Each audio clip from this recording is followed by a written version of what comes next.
श्री शिवाय नमस्तुभ्यम। आप सभी पर महादेव का आशीर्वाद सदैव बना रहे और आप सभी को सावन शिवरात्रि की ढेर सारी शुभकामनाएं।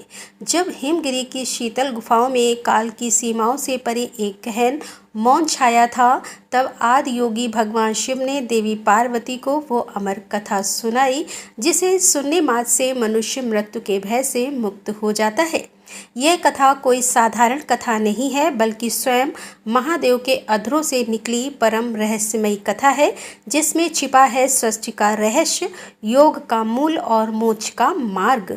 सावन शिवरात्रि के इस शुभ अवसर पर जब ब्रह्मांड में शिव तत्व गूंज रहा था, तब हर भक्त को यह अमर कथा अवश्य सुननी चाहिए, क्योंकि यही है वह ज्ञान जो कालजयी है, जो मुक्तिदाता है, जो स्वयं शिव है। तो चलिए एकाग्र मन से भगवान शिव और माता पार्वती के उस दिव्य संवाद में प्रवेश करते हैं, जहाँ हर शब्द मोक्ष का द्वार है और हर वाक्य आत्मा को शिवमय बना देता है।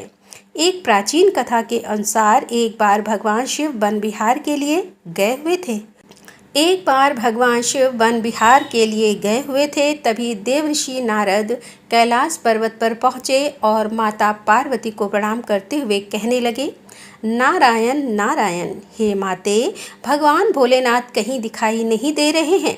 तब माता पार्वती ने उत्तर दिया कि देवर्षि, वे अभी वन विहार के लिए गए हुए हैं, कुछ समय बाद आने ही वाले होंगे। तब देवर्षि नारद ने माता पार्वती से कहा, माता, अगर आपकी आज्ञा हो तो आपसे मैं एक विनती करना चाहता हूँ। माता पार्वती ने कहा, कहो नारद, क्या कहना चाहते हो? तब देवर्षि नारद मुनि बोले कि हे माता पार्वती, तीनों लोकों के पालनहार भगवान शिव तो अमर हैं, लेकिन आपका कई बार जन्म हो चुका है, उन्होंने आपको कभी अमर कथा नहीं सुनाई है। इसका क्या कारण है? और भोलेनाथ तो अमर कथा जानते हैं, और जो अमर कथा सुन लेता है वह जन्म मरण के चक्कर से मुक्त हो जाता है और 84 लाख योनियों के चक्कर में भी नहीं आता। अगर आप चाहें तो भोलेनाथ से कथा सुन सकती हैं। इतना कहते हुए नारद मुनि आज्ञा लेकर कैलाश पर्वत से वापस चले गए। अब इधर माँ पार्वती व्याकुल होकर भगवान शंकर की प्रतीक्षा करने लगी। जब भोलेनाथ वन विहार से वापस लौट कर आए तो देवी पार्वती ने भगवान शंकर से कहा कि हे स्वामी, आप तो सृष्टि के दाता हो, जगत के भाग्य विधाता हो, और आपकी अर्धांगिनी अत्यंत कष्ट से व्याकुल हो रही है। तब भगवान भोले शंकर ने माता पार्वती से उनके कष्ट का कारण पूछा। तब माता पार्वती ने कहा कि हे प्रभु, आप तो जन्म मरण से मुक्त हो और मुझे संसार में कई बार जन्म लेना पड़ता है। इस बंधन को दूर करने के लिए आप मुझे अमर कथा सुनाने की कृपा करें, नहीं तो मैं अभी आपके चरणों में प्राण त्याग दूंगी। भगवान शिव ने देवी पार्वती की हट देखी तो कहने लगे, देवी, संसार सागर को पार करने का रास्ता अत्यंत कठिन है। इसमें बहुत से लोग सत्कर्मों को भूलकर 5 विषयों का शिकार बन जाते हैं, कुकर्मों में फंसकर अपने कर्मों का फल भोगते हैं और बार बार जन्म मरण के 84 योनियों के चक्कर में फंसे रहते हैं। उन पर भगवान कभी प्रसन्न नहीं होते। जब तक कि जीव को अपनी आत्मा से भगवान भक्ति और सत्य धर्म के प्रचार का ज्ञान न हो, तो वह सफलता प्राप्त नहीं कर सकता। मैं तो शक्ति, भक्ति, सत्य धर्म के पूर्ण ब्रह्म ज्ञान के द्वारा ही अमर हूँ। जन्म मरण से भी मैं मुक्त हूँ। देवी, अगर आपके मन में भी यही आशा है तो फिर व्यास गुफा में बैठकर मैं तुम्हें वह अमर कथा सुनाऊंगा। और फिर उसी समय भगवान शिव देवी पार्वती को लेकर व्यास गुफा में पहुंच गए। जब भगवान शिव ने गुफा में आसन लगाया तो उन्होंने अपनी शक्ति द्वारा कालाग्नि रुद्र नाम का एक गढ़ प्रकट किया और उसे आज्ञा दी कि गुफा के आसपास एक ऐसी अग्नि प्रकट करो कि जिससे सभी जीवधारी यहाँ से दूर चले जाएं। भगवान शिव की ऐसी आज्ञा पाकर रुद्र ने ऐसा ही किया। जिस स्थान पर भगवान शिव का आसन था उसके पास में ही एक शुक अर्थात तोते का घोंसला था। उस घोंसले में एक अंडा पड़ा हुआ था। उस अंडे पर किसी की भी नजर नहीं पड़ी और ना ही रुद्र अग्नि उसे जला पाई, क्योंकि वह जीवधारी तो अभी उत्पन्न ही नहीं हुआ था। परंतु इसके अलावा सब जीवधारी या तो मृत्यु को प्राप्त हो गए या फिर वहां से दूर चले गए। इसके पश्चात भगवान शिव नेत्र बंद करके एकाग्रसित होकर देवी पार्वती को अमर कथा सुनाने लगे। अमर कथा की शक्ति के द्वारा उस अंडे से एक जीव प्रकट हो गया और इधर अमर कथा सुनते सुनते देवी पार्वती को निंद्रा आ गई। अब देवी पार्वती के स्थान पर वह शुक पक्षी अमर कथा सुनकर होकारा भरने लगा। अमर कथा जब संपूर्ण हुई तब भगवान शिव ने नेत्र खोले और देवी पार्वती जी से पूछा कि क्या आपने अब अमर कथा सुन ली? क्या अब भी आपके मन में कोई शंका है? तब देवी पार्वती ने हाथ जोड़कर क्षमा मांगते हुए भगवान शिव से कहा कि हे प्रभु, मुझे क्षमा कीजिए, मैंने अमर कथा पूरी नहीं सुनी। तब भोलेनाथ ने पूछा, तो फिर होकारा कौन दे रहा था? देवी पार्वती जी ने कहा, मुझे नहीं पता। तब भगवान शिव ने इधर उधर देखा तो उन्हें सूजी की नजर आया, जो कि प्रभु को देखते ही उड़ गया। तब भगवान शिव उस पक्षी को मारने पीछे दौड़े। वह शुक पक्षी उड़ता उड़ता तीनों लोकों में गया, परंतु उसे कहीं भी जगह नहीं मिली। उस समय श्री वेद व्यास जी की धर्मपत्नी अपनी कुटिया के आंगन में सिर के बालों को सुखाते हुए जम्हाई ले रही थी। तभी वह शुक पक्षी उनके मुख के द्वारा उनके उदर में प्रवेश कर गया।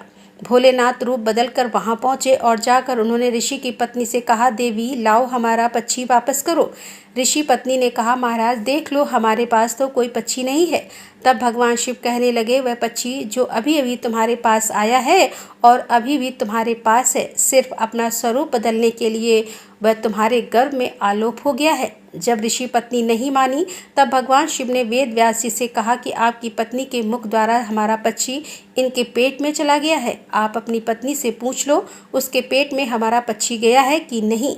तब वेद व्यास जी ने अपनी पत्नी से पूछा कि तुम्हारे पेट में कोई पक्षी गया है क्या? व्यास मुनि की पत्नी कहने लगी, नहीं, मैंने तो किसी भी पक्षी को नहीं देखा, लेकिन प्रभु ऐसा अनुभव होता है कि जैसे कोई जीव मेरे पेट में है। व्यास मुनि ने प्रभु से प्रार्थना की कि हे महाराज, आपका वचन तो सत्य है, परंतु स्त्री के गर्भ से पक्षी भला कैसे निकल सकता है? इसका तो बस एक ही उपाय है कि इस स्त्री को मारकर उसके पेट से पक्षी को निकाल लिया जाए। भगवान शिव कहने लगे, इतनी सी बात के लिए भला इस स्त्री को मारने की क्या आवश्यकता है? इस नादान स्त्री पर तो हमें बहुत तरस आ रहा है। हमें तो उस शैतान पक्षी पर क्रोध आ रहा है जो अपना स्वरूप बदलने के लिए इस बेचारी स्त्री के गर्भ में आलोप हो गया है। जब वह बाहर आएगा तब हम उसे मार देंगे। व्यास मुनि कहने लगे कि हे महाराज, इसका क्या उपाय है? आपकी जो इच्छा है वह आप कर सकते हैं। यह शब्द सुनकर शुक पक्षी शंकर जी के भय से माता के गर्भ से बाहर ही नहीं आया। अब त्रिलोक स्वामी भी वहीं बैठकर शुक पक्षी के बाहर आने की प्रतीक्षा करने लगे। जब भगवान शिव प्रतीक्षा कर रहे थे तब संसार के सभी कार्य भी रुक गए और इस प्रकार तीनों लोकों में हाहाकार मच गया। अब देवी देवता विचार विमर्श करने लगे कि भगवान शंकर को कैसे वापस लाया जाए। तब देवताओं से आज्ञा पाकर नारद जी व्यास मुनि के द्वारा शंकर जी के पास पहुँचे और जाकर प्रणाम करके भगवान शंकर से कहने लगे कि हे डमरूधारी, हे त्रिशूलधारी, हे तीनों लोकों के पालनहार, हे महाकालेश्वर, हे नीलकंठ, हे भोलेनाथ, आपका यहाँ कैसे आना हुआ? तब शंकर जी कहने लगे, नारद जी, यह समस्या आपकी ही पैदा की हुई है और आप मुझसे ही पूछ रहे हैं। शुक पक्षी व्यास मुनि की पत्नी के गर्भ में आलोप हो गया है। जब वह बाहर आएगा तब मैं उसे मार कर ही वापस जाऊंगा। देव ऋषि नारद ने कहा, प्रभु आपका तो वचन है कि जो भी अमर कथा सुन लेता है वह अमर हो जाता है, वह जन्म मरण के चक्कर से भी मुक्त हो जाता है। और यह शुक पक्षी भी तो आपसे अमर कथा सुनकर अब अमर हो चुका है। सो अब यह आपके भय से माता के गर्भ से बाहर भी नहीं आ रहा है और बेचारी स्त्री को भी कष्ट दे रहा है। इसीलिए हे भोलेनाथ, इस पक्षी को वरदान देने की कृपा करें, क्योंकि आपने अमर कथा सुनने वाले को अमर हो जाने का वरदान दिया है। और यदि आप इस शुक पक्षी को मार देंगे तो आपकी अमर कथा भी झूठी हो जाएगी। तब भगवान शिव ने उस शुक को अमर हो जाने का वरदान दिया और वे वापस कैलाश पर्वत पर लौट गए और फिर वहीं शुक व्यास जी के अयोनिज पुत्र बने। गर्भ में ही उन्होंने वेद पुराणों और उपनिषदों का ज्ञान प्राप्त किया और वह अपनी माता के गर्भ में 12 वर्षों तक रहे। तब वेद व्यास जी ने दिव्य दृष्टि से उसने पूछा कि अच्छा पुत्र, तुम बाहर क्यों नहीं आ रहे हो? वेद व्यास जी ने दिव्य दृष्टि से उनसे पूछा कि अच्छा पुत्र, तुम बाहर क्यों नहीं आ रहे हो? तब वे बोले, मैं माया के प्रभाव में कहीं पड़ ना जाऊं, इसीलिए मैं बाहर नहीं आना चाहता। जब तक स्वयं श्री कृष्ण आकर मुझे आश्वासन ना दे, मैं तब तक गर्भ से बाहर नहीं आऊँगा। तब देवऋषि नारद जी वहां पधारे और उनके कहने पर भगवान श्री कृष्ण स्वयं आकर उन्हें आश्वासन देते हैं कि तुम्हें जन्म लेने के बाद भी माया स्पर्श नहीं कर पाएगी। तब कहीं जाकर शुकदेव अपनी माता के गर्भ से बाहर आए और उन्होंने अपने पिता से भागवत का पूरा ज्ञान भी प्राप्त किया और वही सुखदेव मुनि के नाम से विख्यात हुए। अमर कथा की एक और कथा प्रचलित है जो कि भगवान शिव और अमरनाथ गुफा से जुड़ी है। माना जाता है कि अमरनाथ गुफा में कबूतर का जोड़ा रहता है जो आज भी अजर अमर है, क्योंकि उस कबूतर के जोड़े ने भगवान शिव के मुख से अमृत कथा का रसपान किया था, जिसे एक समय देवी पार्वती के पूछने पर भगवान शिव ने उन्हें सुनाया था। तो आइए अब सुनते हैं भगवान शिव और देवी पार्वती के बीच संवाद की यह अमर कथा। अमरनाथ गुफा से जुड़ी एक पौराणिक मान्यता है कि भगवान शिव ने देवी पार्वती को इस गुफा में एक ऐसी कथा सुनाई थी जिसमें अमरनाथ की यात्रा और उसके मार्ग में आने वाले अनेक स्थलों का वर्णन था।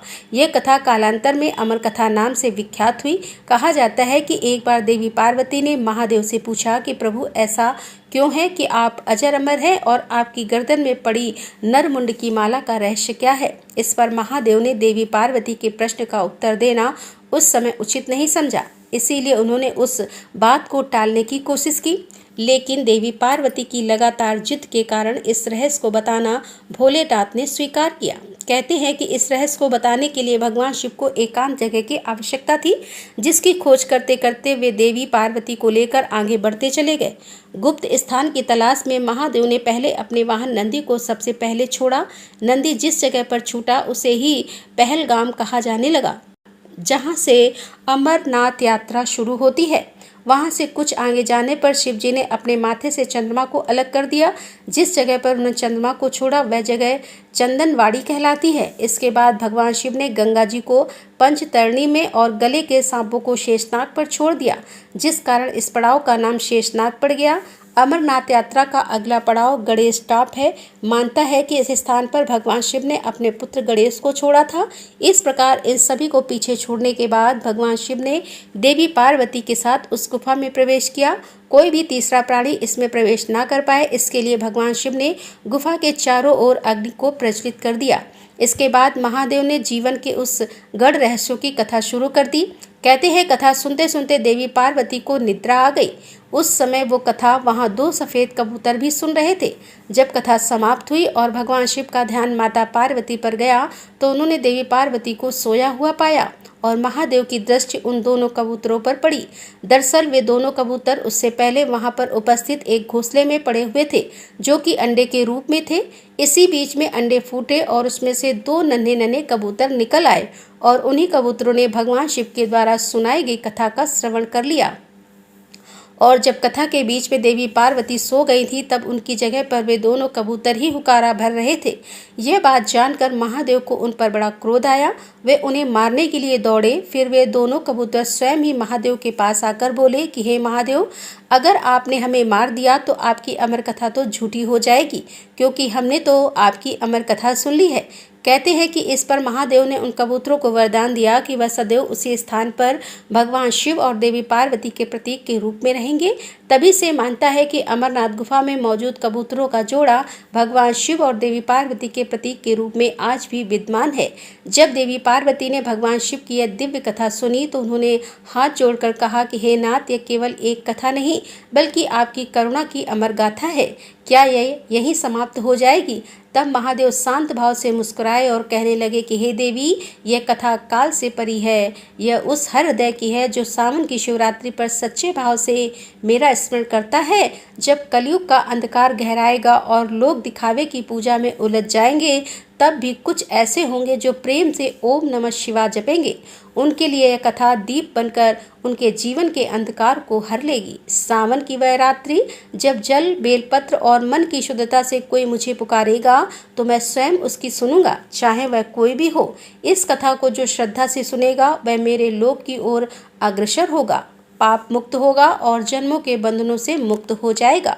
देवी, ये कथा अब मेरी नहीं, उन आत्माओं की है जो प्रेम, आस्था और विश्वास के साथ मुझे अपनाते हैं। इस प्रकार अमर कथा एक वचन बनकर शिव भक्तों को आशीर्वाद देती है कि अगर सच्ची भक्ति हो तो भगवान स्वयं निकट आ जाते हैं। तो यह थी आज की कथा। सभी प्रेम से बोले भोले शंकर भगवान की जय, माता पार्वती की जय। हर हर महादेव शंभू।